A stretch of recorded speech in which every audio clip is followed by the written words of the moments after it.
il a fallu que les apôtres passent par une véritable transformation, changement de cœur, pour devenir vraiment ce qu'ils furent, ce qu'ils ont laissé comme exemple. Pourquoi? Parce que il y avait chez eux aussi ce désir d'être grand. Et quand ils ont suivi Jésus, ne pensez pas que ils l'ont choisi, ils l'ont suivi simplement en disant bon ben on suit Jésus parce que on l'aime bien. Non, ils avaient des pensées. Et la pensée qu'ils avaient, c'est on va être les ministres d'un royaume dont Jésus est le roi. Et ils se sont assez disputés les uns les autres pour savoir même qui serait à la droite et à la gauche de Jésus.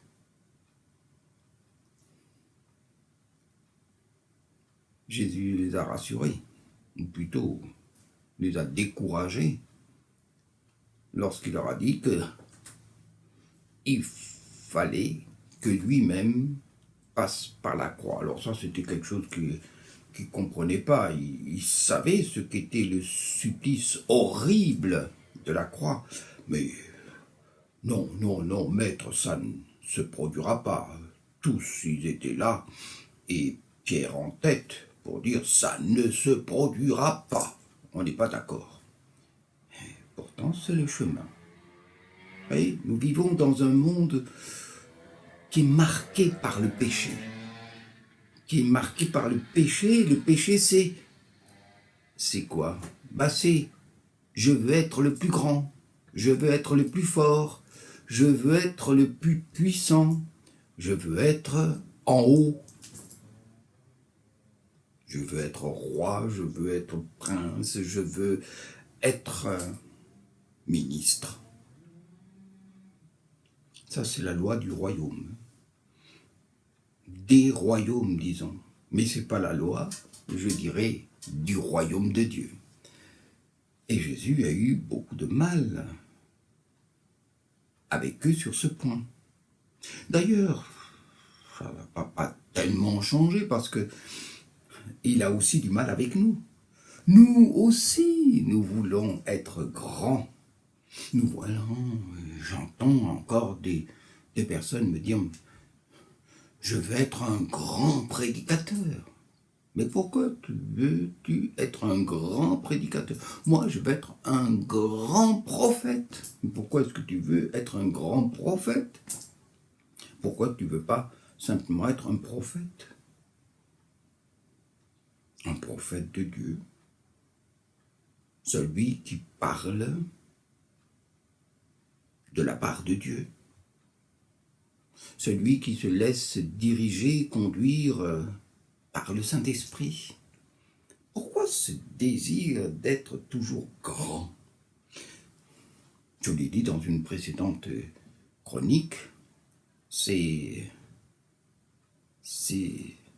simplement ce désir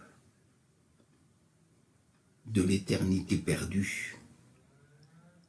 Dieu nous a créés non pas pour que nous mourions, mais il nous a créés pour que nous ayons la vie éternelle. Il nous a créés, Adam et Ève, et il les a mis en garde contre l'arbre de la connaissance du bien et du mal qui allait ouvrir la porte, je dirais, de la mort. Mais dans cette connaissance du bien et du mal, eh bien, il y a effectivement ce désir d'être grand, d'être supérieur, d'avoir l'autorité, la puissance, la majesté, d'aller plus loin. Il y a un télescope dans l'espace qui voit très loin. 13 milliards d'années-lumière. Je ne sais pas si vous vous rendez compte, la distance, jusqu'à quelle distance il voit. C'est extraordinaire. Et il y a chez nous ce désir de connaître, de savoir. Mais il y a aussi la mort. Alors, Jésus a mis au pas les apôtres, les disciples, mais ils n'ont pas voulu accepter ce qu'il disait. Et c'est de les mettre au pas. Et j'emploie ce mot-là, c'était avec amour, bien sûr, mais avec fermeté. C'est de devenir comme des petits enfants, d'être faible. Faible. Faible, c'est la réponse de Dieu à notre désir de vouloir être fort, puissant. Et Jésus ne l'a pas simplement dit, il ne l'a pas seulement enseigné, il l'a vécu. Il l'a vécu. Lui, qui avait à sa disposition des légions d'anges, il suffisait de les appeler d'un claquement de doigts pour qu'ils opèrent, qu'ils le délivrent. Et pour contraindre ceux qui disaient des mensonges, de reconnaître la vérité, l'autorité de Dieu. Non, non, non. Le Seigneur n'agit pas comme ça. Et nous ne pouvons pas, nous qui le suivons, agir de cette façon. Et le chemin qu'il nous a montré, c'est quoi? C'est lequel? C'est celui qui est complètement fou, totalement cinglé aux yeux des hommes, c'est le chemin de la croix. C'est là. Lui qui a toute autorité, toute puissance, et qui pouvait appeler des légions d'anges pour empêcher que Pilate, les soldats, le Sanhédrin et tous ces pharisiens et toute cette populace tout d'un coup retournée contre lui puisse intervenir et régler la situation dans la justice. Il a accepté d'être faible. D'être faible. Parce que la croix, c'est le signe, mais aussi la manifestation de la faiblesse. Faiblesse, mais qui est une force. Et cette faiblesse-là, c'est la force de Dieu manifestée dans ce monde et qui triomphe du monde et qui triomphe de celui qui justement a poussé Adam et Ève dans cette espèce d'impasse vers la mort. Cette impasse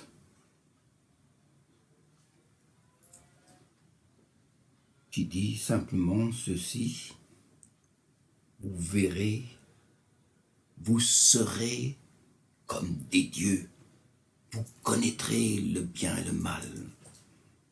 Oui, mais ce bien et le mal qu'on connaît, eh bien, c'est celui qui nous tue. Et qui nous tue, c'est-à-dire qui nous fait entrer dans la mort, et dans la mort terrible. Jésus a choisi le chemin de la mort, mais qui sauve.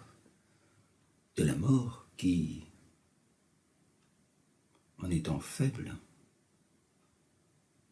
reconnaît et accepte que Dieu intervienne. Quand on est faible, sans force, quand on n'a plus aucune, quand on abandonne tout, on est un peu comme l'enfant, le bébé dans les bras de sa mère, il dépend de sa mère, il dépend de ses soins, il dépend aussi du lait de sa mère. Et c'est ce chemin-là que Jésus a montré. C'est de dépendre de Dieu. Dépendre de Dieu. C'est ça la foi. Et c'est ce que Jésus nous enseigne. Être faible. Être faible. Et ne dépendre que de lui. Je me souviens d'une sœur en Christ qui, habillant sa fille pour aller à l'école, et puis qui voulait s'habiller aussi, mais qui l'a contrarié, a eu cette pensée du Seigneur. Il dit, ah, si seulement tu me laissais t'habiller, ben ça irait plus vite. C'est la même chose qui peut se passer et qui doit se passer pour nous. Laissez faire Dieu. Souvent, nous contrarions l'action de Dieu. C'est dommage. Mais je termine par un autre exemple, c'est celui de l'apôtre Paul. C'est lui qui, après avoir dit quelque chose qui est extraordinaire, je connais un homme, en Christ bien sûr, chrétien, qui fut il y a 14 ans ravi jusqu'au 3e ciel. Si ce fut dans son corps, je ne sais. Si ce fut hors de son corps, je ne sais. Mais Dieu le sait. Et la leçon qu'il retire de cela, c'est quoi? Eh bien, il avait un problème. Il a demandé à Dieu de le régler. Et Dieu lui a dit, ma grâce te suffit. Et il a été, affaibli à cause de, on ne sait pas si c'est une maladie, on ne sait pas. Mais toujours est-il qu'il en a retiré une leçon, et cette leçon, c'est la suivante. Car quand je suis faible, c'est alors que je suis fort. C'est au verset 10 du chapitre 12 de la 2e épître de Paul aux Corinthiens. Quand je suis faible, je laisse Dieu agir, et c'est lui qui me rend fort. Qu'il en soit ainsi pour vous. Que Dieu vous bénisse.